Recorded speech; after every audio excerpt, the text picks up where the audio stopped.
I'd like to welcome everybody to the ARO seminar series centered around auditory brainstem and midbrain.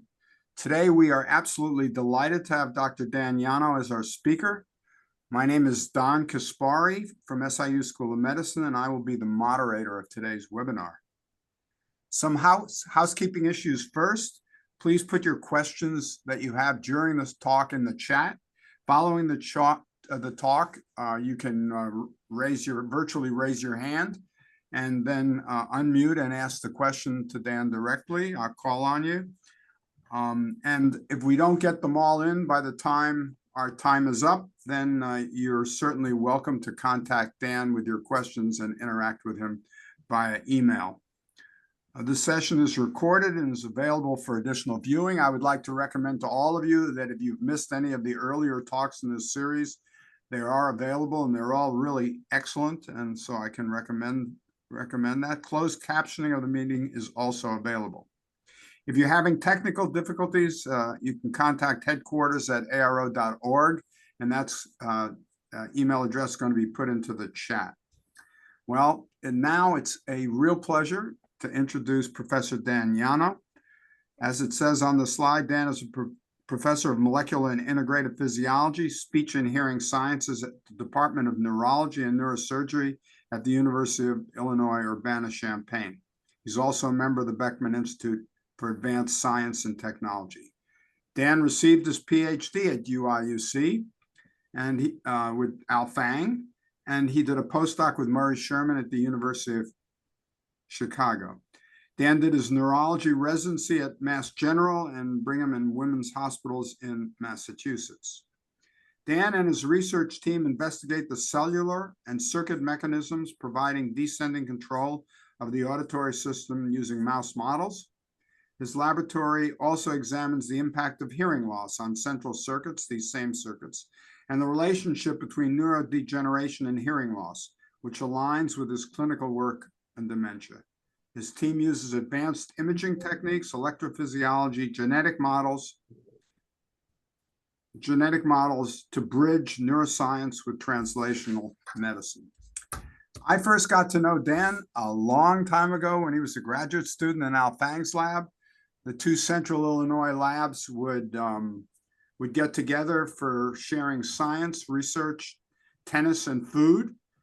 Since Dan's coming to UIUC 10, 12 years ago, our labs have collaborated with shared research interests, and Dan has graciously given his expertise to my graduate student committees, and we have shared numerous invited speakers. And so, without further ado, it is my real pleasure to welcome Dan Llano, who will be presenting his work entitled Sounds from the Deep, Cortico-Collicular Interactions in the Mouse. Dan? Great. Thanks very much, Don. So thanks for the introduction. Thanks to the ARO first for holding this series, which I have enjoyed over the years. And thanks very much for inviting me to be a part of it. Our lab is interested in how we hear in noisy environments. And I'm going to give an example of the type of processes that our auditory system has to deal with on a regular basis. I'm going to play a little clip of sound. I'll play it a couple of times and just see if you can understand what's being said here. Play it again. So there's a speech token in here that's buried in noise. But if I give you a little bit of context, in this case, both you can see the words that precede the masked sound, and I'll play that context as well. It should be a bit easier for you to decipher what's being said. Apples grow on trees. So most people say that they can actually hear that word that's buried in the noise, whereas they really couldn't hear it before. So that context is facilitating our ability to hear in a masked snippet of sound. This is not new. We've known this for decades, that if you provide isolated words compared to words within some appropriate context, that those contextual cues provide a lot of information for us to understand what's being said. And this is not something that we do sort of as an outlier. This is something we do every day, all day long. If you're having a conversation on a poor cell phone connection, trying to have a conversation on a windy day or trying to present your research at a busy scientific conference, we're constantly piecing together broken bits of information using context. And our lab would like to understand how the auditory system does that, and by extension, how the brain does that, because all sensory systems have to deal with these types of noisy signals. Now, one can approach this problem a number of different ways. There certainly is fantastic work that goes on using human psychophysical approaches to try to understand how we hear in context. By extension, one can do animal psychophysical work to try to get at usually a bit more of a mechanistic level as to how these animals can complete their tasks. One can infer what neural circuits might be involved in this process and study how those neural circuits are organized, or one can go all the way to the molecular level, try to understand how particular molecules play roles in these types of behavioral processes. Our lab operates for the most part at the level of neural circuits, and what I'll talk to you today about is our work trying to dissect out a particular neural circuit that we think might be involved in this process. Now, I've drawn this circle a little bit larger because we do extend a little bit into animal behavior and into the molecular side, and often with the help of talented collaborators, we can extend this work a little bit further, but mostly what we'll talk about today are neural circuit approaches to understanding this problem. So I'd like to begin the talk by describing the organization of the auditory system. Apologies in advance for those that work in the auditory periphery. We're going to jump straight into the central auditory system. And the way information flows in the sort of the classic sense that we describe the auditory system. So we have a series of nuclei that process sound in what I'll just call the auditory brainstem. And then there's a major processing station in the midbrain known as the inferior colliculus.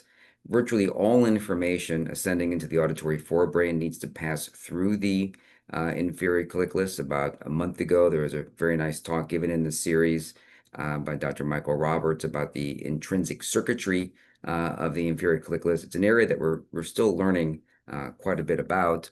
The inferior colliculus is going to project to the auditory thalamus, and then the auditory thalamus will project to the auditory cortex. And this is what I'll just call the sort of classical or canonical ascending auditory system in the central nervous system. And this is the way we typically teach it to our students. But what we often don't describe in detail are the massive descending systems that exist. And in fact, those descending systems exist at every level. There are massive projections from the auditory cortex to all of the structures that I'm showing you here, and other projections that are less well known, from the thalamus, for example, to the inferior colliculus, from the colliculus to areas of the auditory brainstem. And often these descending projections outnumber the ascending projections, in some cases by an order of magnitude. And they are a potential substrate for that type of top-down modulation that I showed, that I described in the opening slides. Although all of these projections are super interesting, I love to study them all. Our lab has been focused primarily on this projection from the auditory cortex to the inferior colliculus. I'm going to refer to this today as the cortico-collicular system. This is a massive system that has been studied quite extensively over the years, and I'll describe to you what we know about this system. So the first question you might ask is, well, how would you begin to study the auditory cortico-collicular system? Well, what you might want to do is electrically stimulate the auditory cortex and then go and record in the inferior colliculus and begin to ask questions about how the auditory cortex is influencing collicular activity. And in fact, quite a bit of pioneering work was done using precisely those approaches quite some time ago. Back in the 1990s, there was pioneering work done in the echolocating bat. Of course, echolocating bats being a very important model for understanding auditory physiology. And much of this work was done by Nobuo Suga, and I'll describe some of his major findings right now. So in Suga's work, often they would electrically stimulate the auditory cortex, then record from the inferior colliculus, and they would record what are called frequency threshold tuning curves, which I'm assuming most of us are pretty familiar with. These are typically V-shaped that describe the intensity of sound that's required to elicit spiking in a particular neuron. And when Suga and his colleagues would electrically stimulate the auditory cortex, and sometimes depending on precisely where they stimulated the auditory cortex, they would see some changes in the tuning function. And I don't think anybody would be terribly surprised to know that some modulator is going to either sharpen tuning, as I'm showing here, or possibly broadening tuning, as I'm showing here. But what really captured many people's attention is the fact that sometimes there would actually be a wholesale shift in the tuning of a neuron in the inferior colliculus. It would begin to respond to frequencies that it wasn't responding to prior to electrical stimulation of the auditory cortex, and it stopped responding to frequencies that it used to respond to. And I would argue that even today, I don't think we have a good understanding as to what types of processes can actually cause this type of revelation of these latent inputs and suppression of other inputs caused by top-down modulation. And to me, this argues that the system likely is complicated, of course, but probably has multiple components to it to allow these various changes to occur in the target structures. And what we've been focusing on and what I'll talk to you about today are two I'll just call them heterogeneities in the cortico-collicular system. One has to do with where these neurons originate from. So generally speaking, the lower layers of cortex tend to be the output layers. And in the case of the cortico-collicular system in mice, as well as many other species, these cortico-collicular neurons derive from two distinct layers, a large contribution from layer 5, but also about 25% of these cells coming from layer 6. And I'll describe today some of the differences we think that might exist between the cortico-collicular projections coming from these two different layers. The other heterogeneity in this system has to do with what's happening at the level of neurochemistry in the IC. There are really two main areas that receive input in the IC from the auditory cortex, both the lateral cortex, written here as LC, and the dorsal cortex, which isn't labeled here.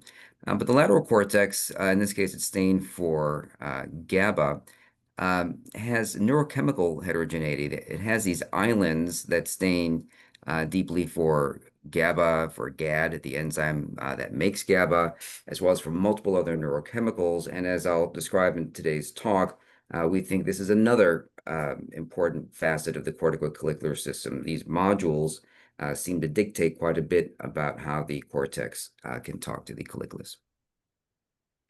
I just want to take a brief sojourn to talk about why we're so interested in the cortical layer of origin of the cortico-collicular system. Cortical layers, we typically divide the mammalian cortex into 6 layers. We've been doing this for well over 100 years. And the argument is that each layer has a different population of intrinsic neurons, different inputs, different outputs, and ultimately different roles in processing information. And we often describe what's called a canonical network. People have been just talking about a canonical network of the cortex for many decades now. And I'll describe to you this canonical network and then what I think are some exceptions to this network that our lab has come across. So in the canonical network, sensory input enters into the middle cortical layers, typically into layer 4, coming from thalamocortical afferents. Layer 4 projections typically head to the upper layers of cortex, typically layers 2 and 3, who then, once they've processed the information, route that information to the infragranular layers. Layer 5, where we have these large pyramidal neurons with long apical dendrite, and then layer 6 pyramidal neurons, which are also pyramidal in nature, but with a shorter apical dendrite, but both of which project out of the cortex. Classically, layer 6 neurons project back to thalamus, and layer 5 projects widely to subcortical structures, to colliculus, striatum, sometimes into the spinal cord for motor modulation, and we'll be describing some of those projections here today. Okay, well, when we started this work a little bit over a decade ago, there were quite a few open questions about the cortico-collicular system. We knew about what I would call the phenomenology of the system from Suga's work and others. But in terms of the circuit organization, the only thing we really knew was that there was a projection from auditory cortex and inferior colliculus, and then work from Brett Schofield had shown that that input's coming from layers 5 and 6. But there was a lot that we didn't know. We didn't really have a good handle on which areas of the auditory cortex were talking to which areas of the IC. We didn't know anything about the intrinsic circuitry of how information was getting into these cortico-collicular neurons, nor did we know how the auditory thalamus might be talking to cortico-collicular neurons. We also didn't understand how these modules might interface with the cortico-collicular system. We knew that they were there. Jeff Weiner had shown 20 plus years ago that these modules existed, but how they interfaced with these or really any other projections wasn't known. And we didn't know then, and I would argue we still don't know a whole lot now about how the target areas of the inferior colliculus, in this case shown as a lateral cortex, but also the dorsal cortex, how they interact with the central nucleus. And this, I think, is an open area that needs to be pursued a little bit more vigorously. So today, I'm going to walk you through 3 sets of studies. I'll begin by telling you about some of the work that we've done at the level of the auditory cortex on the cortico-collicular system. I'll tell you about work that we've done at the level of the inferior colliculus. And then at the end, I'll talk about some of the behavioral work that we've been doing.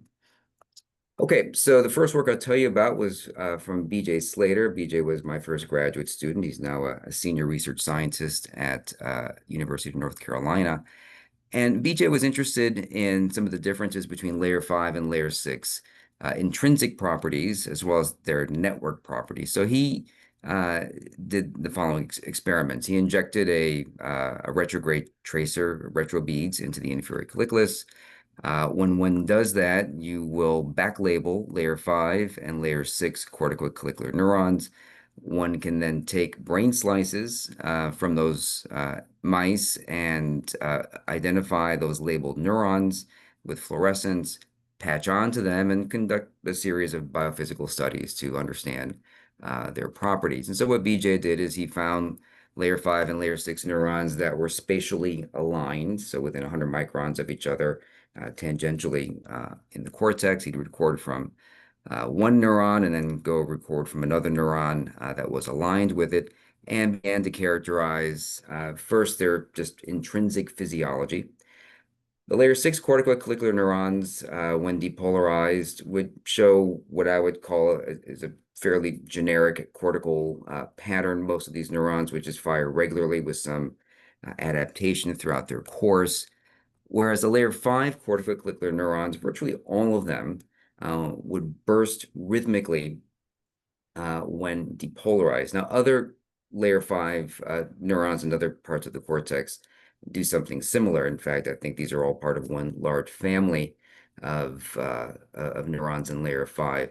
But the fact that they burst, I thought was quite interesting. This means that every time that this layer 5 neuron is sending a message to its target in the inferior colliculus, sending a burst of action potentials, such that if the first spike were to fail to elicit a postsynaptic response, as long as the rest of the spikes are coming within the integration period of that postsynaptic neuron, then the second spike or the third spike and so on have a chance of being able to drive that postsynaptic cell. So a very secure line of communication then from layer 5 to the inferior colliculus, less so, I would argue, than coming from layer 6. BJ also looked at the local synaptic inputs to these neurons, again, patching onto layer 6 cells, then layer 5 cells, bathing the tissue in a form of glutamate. It's called caged glutamate, so it's inert, and then using a UV laser to systematically stimulate across the tissue in a pseudo-random fashion.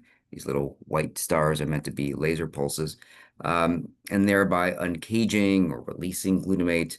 That glutamate will then activate neurons locally, and if there's a presynaptic coupling going on, meaning you're activating neurons that are stimulating the cell that you're recording from, you will often record a postsynaptic potential. And that's what's being shown here. And you can hold these cells at different voltages. We use cesium electrodes, so you can look at EPSCs and IPSCs. Here's an example of an EPSC in a neuron from layer 6. If you hold instead at positive 10 millivolts, you can then record IPSCs. And at that point, you can create maps, maps of excitation and maps of inhibition onto these individual cells to get an idea as to who's talking to these neurons, who's giving them their primary inputs. And here's an example of what these maps look like. This is BJ recording from a layer 5 cortico-collicular neuron. This is a map of the excitatory presynaptic partners onto this layer 5 cell. And really, not terribly surprisingly, most of the input is tracking right along with that apical dendrite. These are not direct inputs, by the way. We know that these are synaptic. They'll go away if you were to block synaptic transmission. But the fact that they're tracking with this apical dendrite goes along with the morphology of these cells. Likewise, for inhibition, one can see that most of the inhibition onto this layer 5 neuron is also coming from some distance, but coming aligned to that cell body. The layer 6 neurons showed quite a different pattern. Layer 6 neurons essentially universally only integrated information from other neurons in layer 6. We virtually never were able to drive activity in a layer 6 cortico-collicular cell from anywhere else in the cortex. We also looked at the inputs from the thalamus. It's not shown here, but I'll just tell you that we use a technique called CRACM. It's channel-rhodopsin assisted circuit mapping to load up MGB inputs with channel-rhodopsin, activate those synaptic terminals in the presence of TTX, and for the most part saw inputs into layer 5. In fact, all the cells from layer 5 got direct inputs from thalamus, whereas a minority of those from layer 6 got a direct input. So if we were to put together BJ's findings about what's happening in these layer 5 and layer 6 cortico-collicular cells, the layer 5 cells, as I mentioned, rhythmically burst when you stimulate them. So they're sending packets of spikes down to their targets, whereas layer 6 neurons, unless they're being driven tonically, are sending individual spikes to their targets. Layer 5 neurons are integrating both excitatory and inhibitory information from a wide swath of the column of cortex that they're in, whereas layer 6 neurons are integrating information relatively locally. And the layer 5 neurons are getting a direct thalamic input, whereas most layer 6 neurons did not. And so our interpretation of this is that the layer 5 projections are really a very direct way to be able to modulate the inferior colliculus, because these neurons are getting a direct input from the MGB. They're sending a burst of action potentials down to the inferior colliculus, and therefore have a high potential to alter IC firing. We're also interested in the distribution of these layer 5 and layer 6 inputs. So this is work being done, or that was done by Georgi Udintsev, who was a graduate student in my lab. He's currently working as a senior data engineer in graph and algorithms.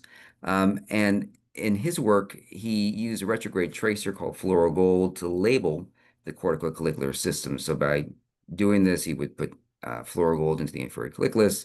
We would back label layer 5 and layer 6 cells. And one thing that Georgi kept noticing was that the layer 5 and layer 6 cells were not perfectly aligned.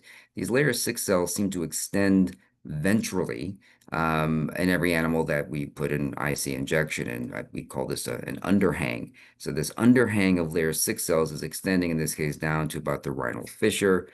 Here's an example of if you just look across a series of coronal sections. We just reconstructed the distribution of these layer 5 and these layer 6 cortico-collicular neurons. Here's the rhinal fissure across multiple coronal sections. And hopefully you can see the impression that we also got, and that is that the layer 6 neurons seem to extend well ventral compared to the layer 5 neurons. In fact, they're quite ventral to the rhinal fissure, which is usually considered the ventral border of the auditory cortex, making us think, well, maybe some of these layer 6 neurons are actually not even in what we would consider to be the auditory cortex. How would you answer that question? Well, we wanted to define auditory cortex physiologically. And so what we did is, or what Georgie did is he injected that fluoro gold into the inferior clickless, in this case into mice that expressed a calcium indicator, GCAM6, in all of their excitatory neurons.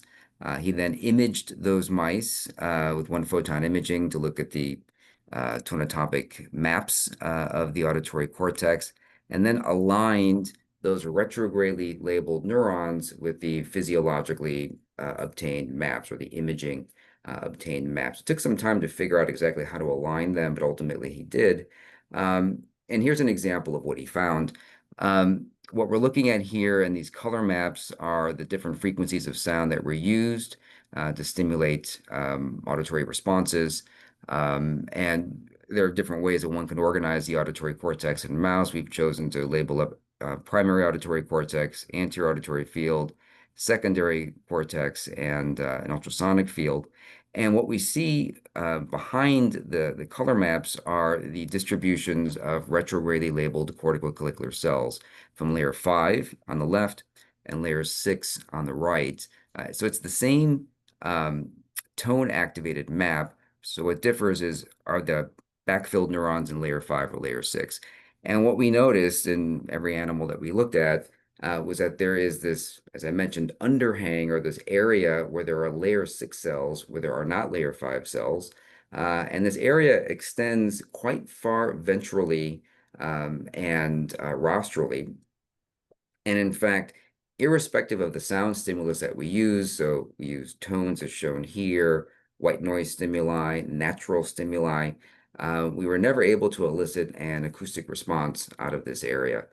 So from our perspective, we think that these layer 6 cortico-collicular cells, or this subset of them, are likely coming from a non-auditory area that we imagine is probably part of the entorhinal cortex. But this is a non-auditory input then coming from layer 6 to the inferior clickless. And so that's being added here as this ventral input coming from layer 6 outside of layer 5. Okay, I'm going to shift gears now to talk a bit about the inferior colliculus and some of the work that we've done there. I'll begin by telling you about work that was actually done by an undergrad in my lab, Lena Issa. She's now a medical student up at the University of Illinois at Chicago. And she figured out a way to label up layer 5 and layer 6 neurons with different colors in the same animal. I'm happy to talk about offline exactly how we did this. But what this technique allows you to do is then to compare directly at the target structures, what's the difference in the terminal distributions or any other terminal characteristics between layer 5 and layer 6. So here's an example of layer 5 projections to the inferior colliculus. We can see most of those terminals are the dorsal cortex and lateral cortex. And in the same animal, we can look at the layer 6 projections, and we can see that the layer 6 projections to the inferior colliculus sort of just tickle the outside of the inferior colliculus. There's just, most of these inputs are coming into what's often called a fibrocapsular layer of the inferior colliculus. There are actually very few neurons in this area. I kind of think of this like layer 1 of the cerebral cortex. And this is where layer 6 seems to have its dominant inputs. If one were to look at the terminal sizes of these neurons, and we were motivated by work in the cortical-thalamic system, where we know that layer 5 cortical-thalamic terminals are sometimes very, very large compared to layer 6, we saw the same kind of differences. That is, if you look at these layer 5 terminals, most of them are small, meaning a micron or so in diameter, but occasionally we would run into these very large terminals out to 5, even close to 10 microns in diameter, whereas these layer 6 terminals were universally small. And one can see these distributions here. And the reason that we were interested in these large terminals is that large terminals often have multiple synaptic release zones and therefore are more likely to drive postsynaptic activity than small terminals. These have been called driver terminals by Murray Sherman. And if you were to couple these large terminals with the bursts of spikes that travel down these terminals, these again lead us to believe that the layer 5 projection is likely a very secure mechanism for cortex to communicate with the inferior colliculus. Okay, moving on to these modules. So I mentioned earlier that Jeff Weiner years ago had published a paper looking at modularity in the lateral cortex in terms of the neurochemistry. But there's also been a lot of data looking at modularity of the connectivity of the lateral cortex. So here's a study from Enrique Saldana, where in rat, they put an anterograde tracer into the auditory cortex, and one can observe that those cortico-collicular terminals reach the lateral cortex in its middle layer, layer 2, and those terminals are patchy, as shown by the arrows. And in fact, it's not just the cortical inputs there. Here, they put a tracer into the central nucleus, and its inputs to lateral cortex are also patchy. Here we see similar patches in guinea pig. And in fact, even if you go outside of the auditory system, the somatosensory inputs to the lateral cortex also seem to end in patches. Here's work from Susan Shore, putting label in the spinal trigeminal nucleus. Here we have inputs from the dorsal column nuclei in cat, which also look patchy to the lateral cortex, and here they are in monkey. So the lateral cortex seems to receive input in a patchy fashion. And so it really caught our attention when one looks at the patchy inputs, and then you've got the patchy intrinsic neurochemistry. The question that came to us was, well, how are these related, or are they related at all? It's possible that these patches here are going to be aligned. These GAD modules are aligned with the synaptic inputs coming from cortex. That is one possibility going into these studies. Another possibility is that these modules are out of phase with the cortical inputs, or maybe there's no relationship at all. And so this is something that our lab pursued. So this is work done by Alex Lasico, who was a graduate student in our lab and is currently a K99 funded scientist in Maria Geffen's lab. And here's some work that she had done. So she put an anterograde tracer into the auditory cortex of mouse. And as expected, that labels up the lateral cortex quite extensively in somewhat of a patchy fashion. You can see these empty areas here. She took this same section, immunostained it for GAD to reveal those GAD modules. And then once she overlaid these images, we can see here quite beautifully how these modules slip into those empty spots where the cortico-collicular projections came in. So the modules appear to interdigitate with these cortical inputs. And in fact, Alex looked at a whole series of inputs to the lateral cortex from other auditory areas. And as far as we can tell, every auditory input to the lateral cortex seems to obey this rule, and that is that those inputs are coming in outside of the modules. It's an area that we're now calling the matrix, but definitely not into the modules. Now, the somatosensory system, as I mentioned, also projects to the lateral cortex. And here she did what I think was a very challenging experiment. That is, she put an anterograde tracer, a focal anterograde tracer, into the dorsal column nuclei of the mouse, and observed that there were inputs to the lateral cortex that, again, were patchy. Took that same section, immunostained it for, whoops, there are the patches, immunostained it for GAD, and then overlaid those images. And again, quite beautifully, one can observe that the inputs from the somatosensory nucleus are overlaid directly on top of those modules. So the somatosensory inputs seem to come directly into the modules, whereas the auditory inputs are avoiding those modules. And so Alex came up with this scheme that there is multimodal input coming into the lateral cortex, but that the multimodal input is segregated such that auditory input comes into the matrix areas, somatosensory input comes into the modules. And beyond that, she further characterized these modules as really being hotbeds of high metabolic activity. That is, they stain not only for GAD, they stain for parvalbumin, cytochrome oxidase, acetylcholinesterase, and ADPH. And as we're now learning, additional markers are also seen distributed either in the modules or exclusively out of the modules. And we're still trying to understand that level of understanding. One issue here is that the anatomical organization would lead one to believe that there's segregation of auditory and somatosensory inputs in this structure. The problem is there have been multiple studies where investigators have placed an electrode into this area and recorded both auditory and somatosensory responses in the same neurons in this region, such that there are clearly multimodal neurons that exist in the lateral cortex. That is to say that there's evidence of a lack of segregation in this area. There's integration in this area. And so this troubled us. Why is it that we're seemingly finding that there's anatomical segregation, but the physiology suggests that there's at least some degree of integration? Of course, doing this work with a recording electrode, it's impossible to know if you're in a module or out of a module, so that information wasn't available to us.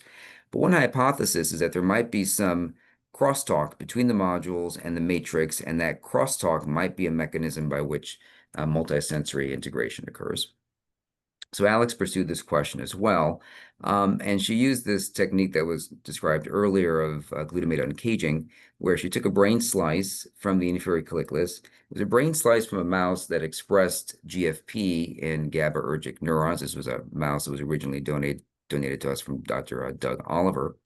And with these mice, once you cut the brain slices, one can see the modules. And of course, you can identify GABAergic neurons as well. And so what Alex did is she recorded from neurons, either GABAergic neurons or non-GABAergic neurons, either in the modules or in the matrix. And then she would use glutamate uncaging to study the patterns of inputs to these cells and ask questions like, well, are cells in the modules getting input from cells out of the modules? That might be a means by which one could achieve multisensory integration. And as described earlier, she also recorded both inhibitory and excitatory inputs with cesium electrodes and created maps of these inputs. So here's an example of what one of these maps looks like. This asterisk corresponds to the neuron she's recording from. These are the modules out here. So she's recording from a neuron in the matrix. She's stimulating, and this is a GAD negative neuron, excuse me, and she's stimulating the inputs to this neuron. And what you can observe is that most of these inputs to this neuron are actually also coming from the matrix. So a matrix neuron getting input from other matrix neurons, really very little input coming from the modules. Here she's recording from a GAD negative neuron within the module. And interestingly, most of the input to that GAD negative neuron in the module came from other neurons within the module. Here's another example of a map, in this case, a GAD positive neuron in the matrix area. And again, most of its input is coming from matrix neurons.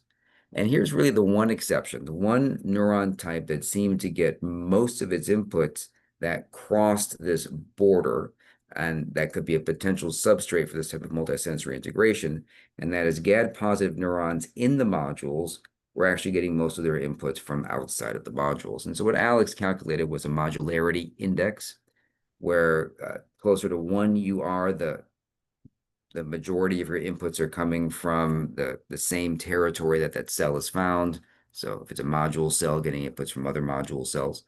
And so cells outside of the modules, for the most part, got inputs from other cells outside of the modules. This one exception here were the GAD positive neurons in the modules. Most of their input came from the matrix area.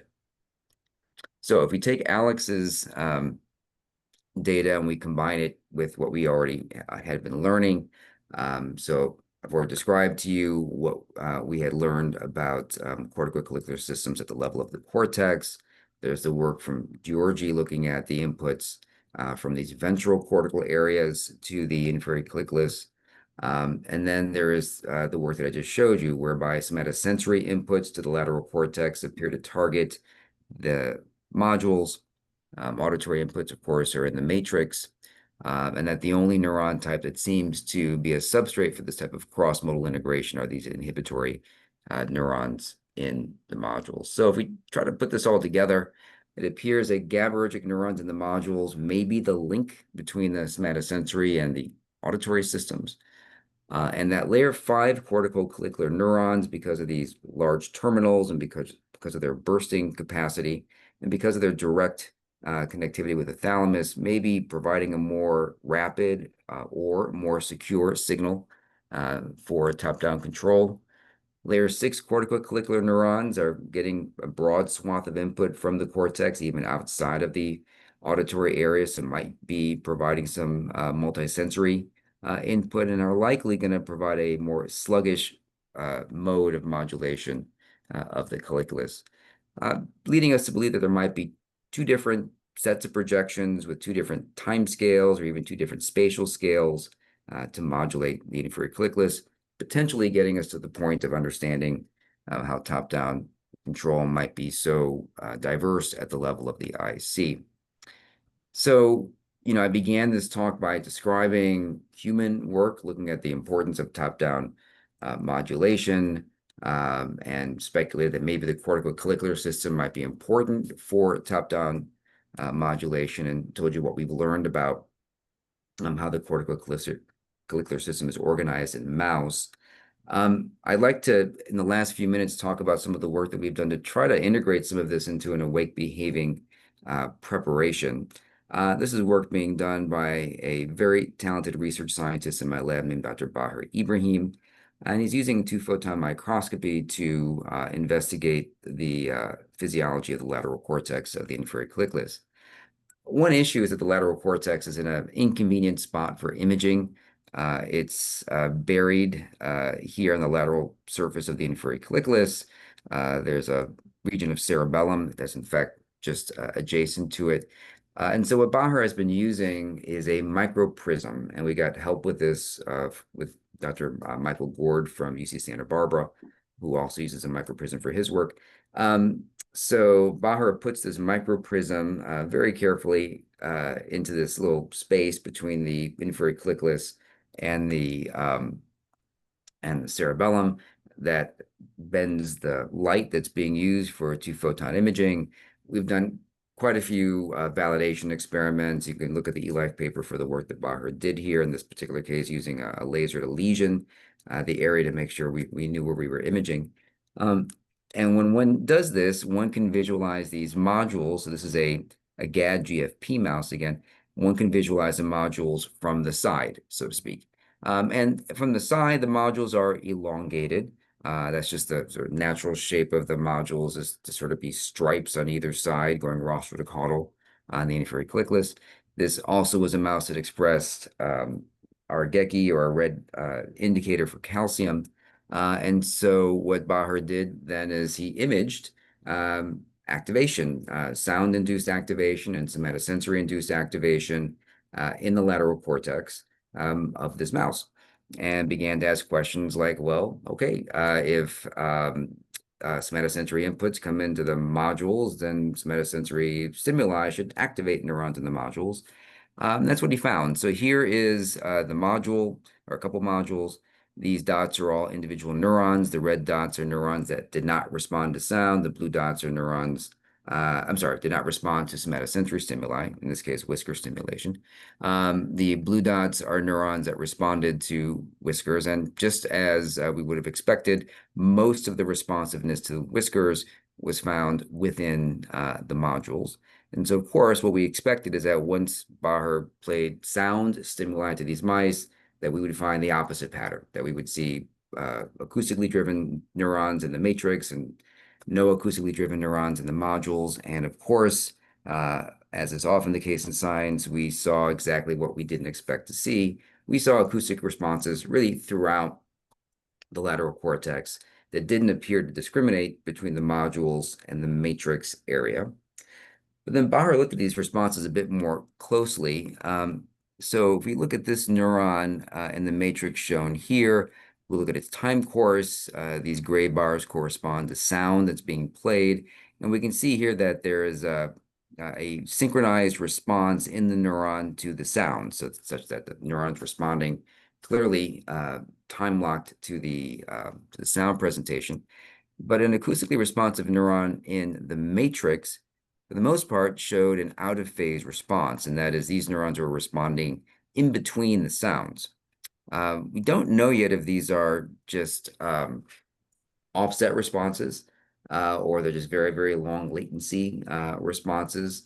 That still needs to be worked out. But the point is, even though there are acoustic responses within the modules, they seem to be different and possibly coming from a different source than the acoustic responses outside of the modules. Baher then just looked at, the numbers of responsive cells, at least in terms of onset responses in the modules, out of the modules, to somatosensory and to acoustic stimuli. And when one does that, you do see the expected distribution of acoustically driven versus somatosensory stimuli driven responses. That is, acoustically driven responses are mostly in the matrix areas, whereas the somatosensory stimuli are driving primarily the modules. So the next question is, well, what about both? What happens when you combine acoustic with somatosensory stimuli? So we did do this. I think this is a challenging experimental paradigm in general, just because your degrees of freedom are so large in terms of the relative timing and amplitudes and locations of the stimuli that you choose. So we pursued a relatively limited data set here, but what we found was that combined stimuli, in this case, whisker stimulation with acoustic stimulation, noise stimulation, did cause additive activation in a small subset of neurons in the lateral cortex, and that small subset of neurons was much more likely to be found in the modules than in the matrix. So this enhancement that we saw, which is fairly sparse in the lateral cortex, to the degree that we saw it, it was mostly in the modules rather than the matrix. And so these findings, from our perspective, suggest that the modules may be playing a role to help integrate auditory and somatosensory information. The last bit that I'll tell you about here is work being done by a graduate student in my lab, Gong Zhao. Gong has been interested in the role of the cortico-collicular system in active hearing. So one can differentiate between somebody passively hearing some stimuli versus being actively engaged in an acoustic task. And there have been some evidence in the literature that the inferior colliculus may actually differentiate responses active versus passive hearing. I think that the classic way of thinking about the ascending auditory system is that most of this kind of modulation occurs at higher levels of the auditory system, like auditory cortex. But work from others, including Tanya Barkat and other groups, suggested that maybe the inferior colliculus may be altering its response properties based on the level of engagement of the animal in a task. And so Gong looked at this, and so he designed a task. It's a 2 alternative force choice task, animal's head fixed. It's licking left port or right port in response to a sound, so it has to actively attend to the sound that's being played.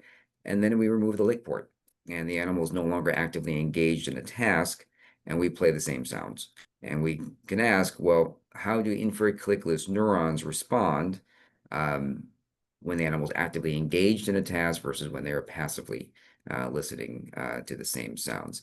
And what we saw, a variety of different types of changes. So I'm going to show you just traces from individual neurons imaged in the inferior colliculus using 2-photon imaging in an awake animal.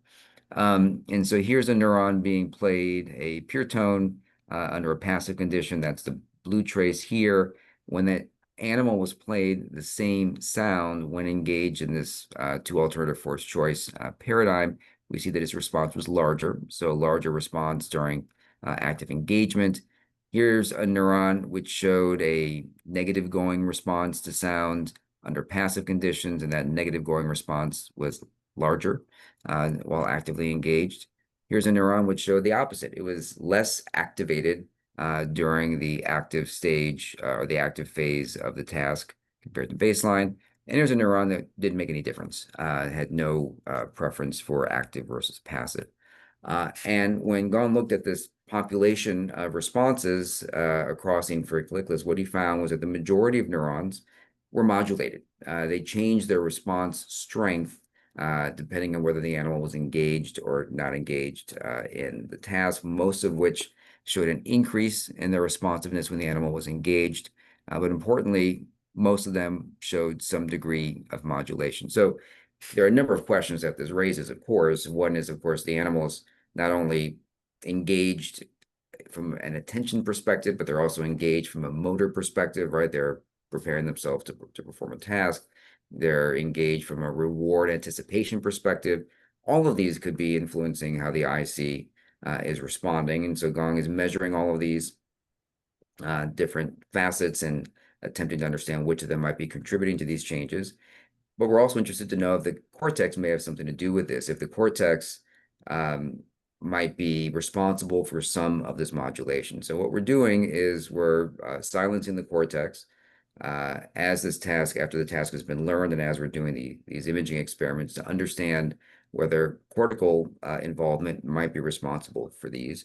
And we don't yet have data to show you other than the fact that we can successfully chemogenetically silence the AC. We assess this using imaging, so we co-expressed a chemogenetic silencer along with, in this case, GCAMP in the auditory cortex. Looked at the GCAMP activation in the presence of saline versus CNO. And so we are successfully able to silence the AC. And hopefully soon we'll be able to tell the rest of the story as to whether this silencing has something to do with these patterns of modulation as shown here. So I believe that is all that I have. I thank you very much for your attention. I'm quite fortunate to have just a fantastic group of people working here in the lab. I've listed all of their names here. There's quite a few names, but those that are in italics are those whose data I've shown you here today. Of course, I'm very thankful for the support that the lab has received over the years, and I would be very happy to take whatever questions you guys might have. Thank you, Dan. That was very nice. I don't see any questions in the chat at the moment. If anyone would like to raise their hand, I see Michael here. Go ahead and unmute, and there's some questions. Yeah, so those of you who have questions, go ahead and here. Laura, you want to go first? Actually, yeah, sorry, that was pressing the wrong button, but I do have a question. So I am curious about possible connections between central IC and the different modules. No, that's a great question. So there's been surprisingly little work done here. It's challenging to do. So if you wanted to study this from an anatomical perspective, you'd have to put a tiny amount of tracer into one of these subnuclei and see where they end up. So some of that work was done years ago. So Enrique Saldana, whose work I showed you here briefly, in rat, put anterograde tracer both into the dorsal cortex and in other animals into the lateral cortex, and found very little input from those areas into the central nucleus, which is not what I would have expected. So we don't really know exactly how those areas are communicating with the central nucleus. Remember, the cortical input to the IC, a lot of that work that was done back in the 1990s, people were recording in the inferior colliculus, likely in the central nucleus, and seeing all these changes, but the central nucleus isn't getting the lion's share of the input. So if it's not sort of cascading down from the lateral and dorsal cortex of the central nucleus, it really isn't clear, where that's coming from. But so far, in terms of input to the central nucleus, we're finding not a whole lot of it. In the other direction, from central nucleus to lateral cortex, I didn't show you, but Alex showed in her initial anatomy paper that there are definitely projections from central nucleus to the lateral cortex, and those projections are falling, beautifully in the matrix area, right outside the modules. But beyond that anatomical description, I'm not aware of any other physiology to really try to sort that circuitry out. I mean, that's really an area that I think needs to be pursued, more aggressively. Great, thank you. Ross, would you like to go ahead and ask your question? Hey, Dan, how's it going, man? That was great talk. Fantastic. You talked a lot about how layer 5 and layer 6 integrate synaptic inputs differently. I was wondering if you could say anything or knew anything about differences in the local connectivity.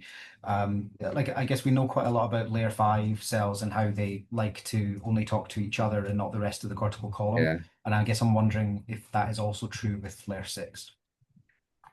So local connectivity within the cortex. Within the across cortical columns, yeah. Because we know a lot, because also with like layer 6A, we know that kind of regulates cortical gain throughout the cortical column, but layer 6B is a bit more mysterious. So again, the short answer here is going to be no when it comes to layer 6B. So these layer 6 neurons are really mysterious, and there's been very little attention paid to them. So they're sitting, I mean, other people have called them layer 7 neurons, right? Because they're so deep in the cortex. Yeah. They really aren't your typical pyramidal neurons. Many of them have a pyramidal shape, but kind of turned on their side. I mean, really, the only work that I'm aware of in terms of really investigating these neurons in the auditory system is the initial work from Brett Schofield and some of the work that BJ did in our lab. And when he filled these neurons, he found that they have widely spread dendritic branches. I mean, really impressively wide, much wider than what you expect to find in a layer 5 pyramidal neuron. So there exists a substrate for some broader communication. In our case, we were using laser photostimulation to activate these neurons, and we didn't see anything outside of the very tight circle around them. So that's always been a bit of a mystery to me. Why do we see these wide dendritic branches, but we're only able to physiologically see a very tight cluster of inputs? So it may be that those distal dendrites are so thin that we can't activate them with the laser. Which begs the question, well, what are they doing out there? Are they doing some sort of local integration, independent of what's happening at the cell body? Yeah, these neurons are just they're outliers in terms of cortical anatomy and cortical physiology, and that's about the best that I can say. But your question about do they project to other neurons locally? No one's ever studied that as far as I know. Cool. Awesome. Thanks, Dan. So I'm not seeing any other hands up. Does anyone have any additional questions? And you're more than welcome to unmute your mic, identify yourself, and ask the question. I can't figure out how to raise my hand on the program. So I have a question, if that's okay. Sure. So a couple questions. One, what is the idea of why somatosensory and auditory information gets integrated into the inferior colliculus? So that's just a general, what's the thinking about that question? Sure. So it's funny, before this talk started, we had said that there would be no why questions allowed. Oh, sorry. There's auditory and somatosensory integration throughout the whole auditory system, right? I mean, people see it at the level of the cochlear nucleus, IC, cortex, probably at the level of the thalamic reticular nucleus as well. For the same reason we need to integrate multi-sensory information for everything else. We live in a world where, we don't live amongst isolated sounds or isolated somatosensory input. But why it has to happen at the lateral cortex, and why there's value in keeping this little bit of degree of segregation before integration occurs isn't known. I always think of what we're seeing in the lateral cortex the way that other people have found similar types of segregation. So for example, the patch matrix system in the basal ganglia, where you've got massive converging input, and maybe you don't want to have all of this integration occurring all at the very first step. So maybe there's value in maintaining a little bit of segregation for at least one synapse into the processing. And then, having these independent channels allows for there to be controlled integration that occurs across those channels. I think the evidence is pretty good for that, for the patch matrix or striosome matrix system in the basal ganglia. We'd love to be able to, do that level of analysis at the level of the lateral cortex. Maybe that's why we have these patches and these modules in the matrix area, but we still have to figure that out. Okay, and a slightly more practical question is if you're recording from the inferior colliculus in response to a sound, do you see some neurons with very fast responses, like getting straight, bottom up, while other neurons have because of all the synapses, it has to come up to the cortex and back? Do you see like two types of neurons or different types of neurons, those with real fast responses and those with more slower time course or later? Yeah, I mean, so the way that we're doing it with 2P imaging, all the You responses can't do it really with 2P slow. imaging. But there's been a lot of work done with electrophysiological recording in the lateral cortex, dorsal cortex, central nucleus, and it's very clear that you have some very long latency responses in the dorsal cortex and lateral cortex, probably more so in the dorsal cortex, out to 40 or 50 milliseconds, whereas central nucleus is primarily responding within 10 milliseconds or so. So there's based on those latencies, there's definitely a substrate for information to go all the way up to the auditory cortex and back down, as being what's primarily driving at least a subset of those neurons. Okay, thank you. It was a great talk. I have a specific version of David's question, which is, how do whisker-trimmed mice process sound? And I think the basic idea here would be, since there's evidence that they whisk and breathe sort of simultaneously, I'm wondering if it's a way of sort of synchronizing listening at the same time. So you could imagine presenting sounds that are either synchronized to a whisk or not, and then trim the whiskers and do it again. Absolutely. I think this kind of work is, I mentioned in the talk, very challenging because of all the degrees of freedom and trying to understand, behaviorally how the sound that you're playing and the somatosensory stimulus that you're using, how they're linked in some sort of real context. So yeah, I think those kinds of studies where you're actually linking these things behaviorally and understanding how they interact absolutely should be done. So nobody's ever looked at auditory processing in a whisker-trimmed mouse, despite the fact that people have been whisker trimming mice for decades. Yeah, if you're asking me, I'm not aware of that, at least not in the IC. So, All right, thanks. so as a moderator, can I ask a question, a follow-up question on that? Absolutely. So if you whisker trim a mouse, you downregulate GABA in somatosensory cortex. Do you downregulate GABA in the modules? Well, again, I don't think anyone's ever looked, but sensory deprivation, as you well know, because you've done this pioneering work, does diminish GABA expression in the IC. I don't think anyone's ever looked at the modules, but every time that we've done any kind of manipulation to the IC, module, it becomes much more difficult to visualize the modules. And I've always interpreted that to mean that GABAergic neurons in the IC, maybe they're metabolically vulnerable, or maybe this is adaptive or maladaptive downregulation. And that's what's happening. The specific question of plucking whiskers and will that diminish GAD in the modules? Yeah, we'll have to add that to the list of the experiments to be done. So let's thank Dan again for a wonderful talk. I think it was fantastic. And if you have any additional questions, I see a lot of applause. If you have additional questions, I'm sure Dan will be happy to answer them. And I wish everybody a very good afternoon. Great. Thanks, Don. Thanks, everybody. All right. You guys. Ciao.